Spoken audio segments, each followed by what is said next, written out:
Freddy Pratama tengah diburu. Gagalkan penyelundupan sabu-sabu. Buru Freddy Pratama, gembong narkoba kelas kakap yang masih misterius keberadaannya. Di balik gemerlapnya kehidupan kota-kota besar di Indonesia, tersembunyi ancaman yang meresahkan. Peredaran narkotika yang kian merajalela. Salah satu tokoh sentral di balik jaringan ini adalah Freddy Pratama, seorang gembong narkoba yang namanya menjadi momok bagi aparat penegak hukum dan masyarakat. Kisah ini akan mengungkap perjalanan Freddy Pratama dari awal kemunculannya hingga upaya penegakan hukum untuk menghentikan sepak terjangnya. Freddy Pratama dikenal sebagai salah satu pengedar narkotika terbesar di Indonesia. Jaringan yang dipimpinnya beroperasi di Indonesia dan Malaysia, dengan barang bukti yang disita oleh pihak berwenang mencakup 10,2 ton sabu dan 116.346 butir ekstasi. Meskipun telah terdeteksi berada di Thailand, hingga kini Freddy Pratama belum berhasil ditangkap. Bareskrim Polri menduga ia masih aktif mengirim narkoba ke Indonesia dan Malaysia. Upaya penangkapan menghadapi berbagai kendala, meskipun ada kerjasama antara kepolisian dari 4 negara termasuk Indonesia, Malaysia, Thailand, dan Amerika Serikat. Kisah ini tidak hanya menggambarkan sepak terjang Freddy Pratama dalam dunia gelap narkotika, tetapi juga menyoroti upaya gigih aparat penegak hukum dalam membongkar jaringan yang telah merusak generasi muda bangsa. Melalui serangkaian operasi dan kerjasama internasional, berbagai pihak berusaha keras untuk menangkap dan menghentikan operasi jaringan ini.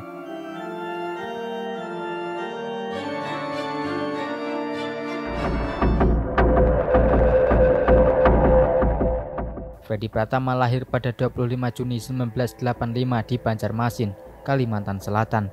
Sejak usia muda, ia dikenal sebagai sosok yang cerdas dan memiliki jiwa kepemimpinan. Namun di balik penampilannya yang tenang, Freddy menyimpan ambisi besar yang membawanya ke dunia gelap peredaran narkotika. Pada awal 2000-an, Freddy mulai terlibat dalam jaringan narkoba lokal di Banjarmasin. Kemampuannya dalam membangun relasi dan strategi bisnis yang licin membuatnya cepat naik pangkat dalam hierarki organisasi tersebut.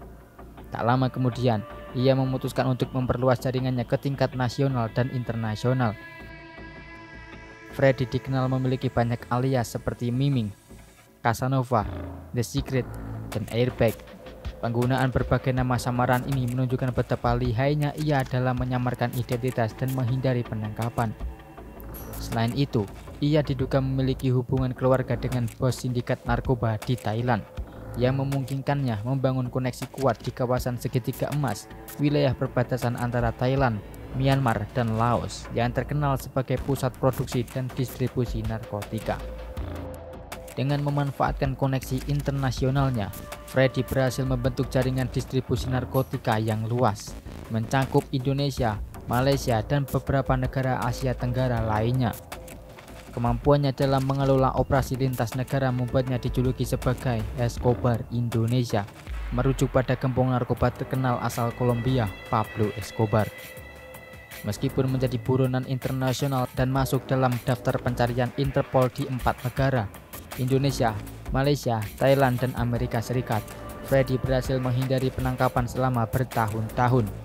Kemampuan adaptasinya termasuk diduga melakukan operasi plastik untuk mengubah penampilan, serta kecerdikannya dalam memanfaatkan celah hukum dan korupsi, membuatnya tetap bebas dan terus mengendalikan operasinya dari balik bayang-bayang.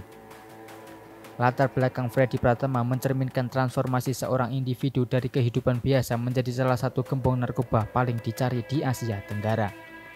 Kisahnya menjadi bukti betapa kompleks dan terorganisirnya jaringan peredaran narkotika di kawasan ini, serta tantangan besar yang dihadapi aparat penegak hukum dalam memberantasnya.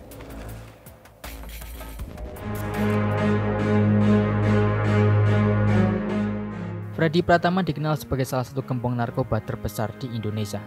Dengan jaringan yang tersebar luas hingga ke mancanegara, operasi peredaran narkoba yang dipimpinnya sangat terstruktur dan rapi, memanfaatkan berbagai modus operandi untuk mengelabui aparat penegak hukum.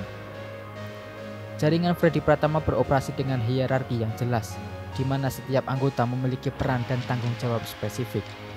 Freddy sendiri berperan sebagai otak di balik seluruh operasi, mengendalikan peredaran narkoba dari tempat persembunyian di luar negeri.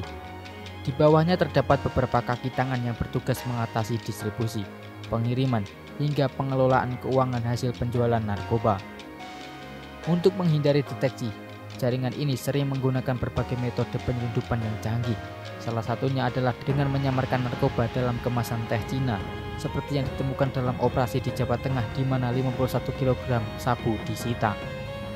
Selain itu, mereka juga memanfaatkan jalur laut dan darat, serta menggunakan kurir yang direkrut khusus untuk mengantarkan barang haram tersebut ke berbagai daerah.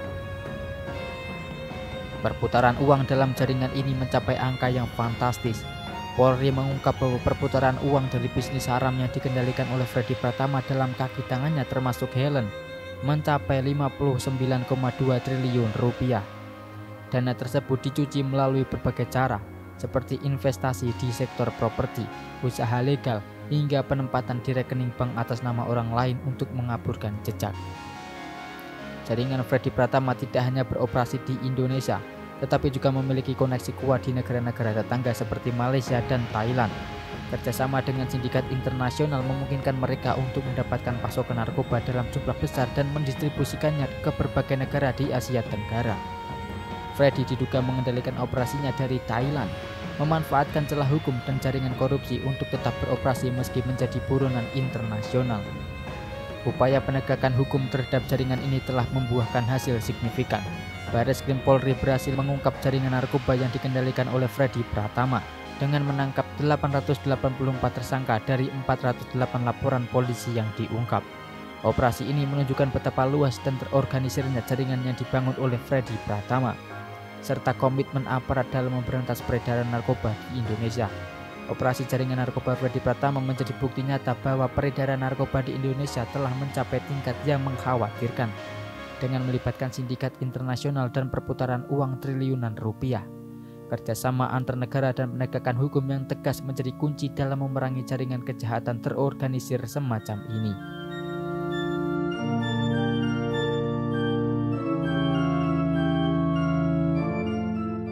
Sejak teridentifikasi sebagai otak di balik jaringan narkoba internasional, Freddy Pratama telah menjadi target utama penegakan hukum di Indonesia dan negara-negara tetangga.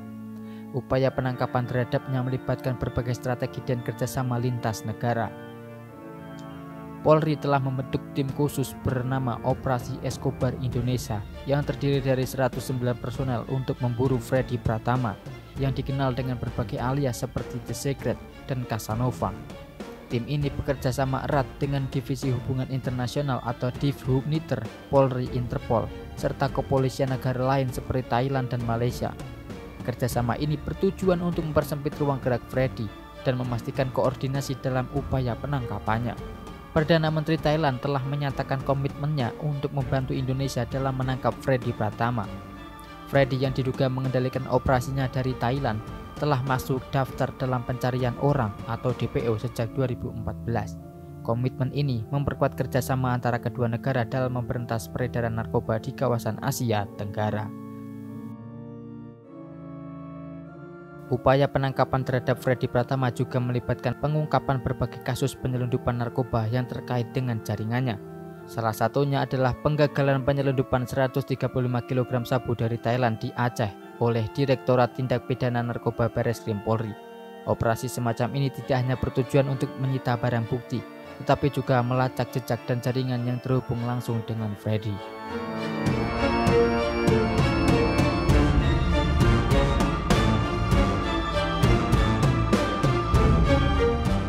Perjalanan panjang dalam menangkap dan memberantas jaringan narkoba yang dipimpin oleh Freddy Pratama menyoroti kompleksitas dan tantangan besar dalam perang melawan narkotika di Indonesia dan kawasan Asia Tenggara.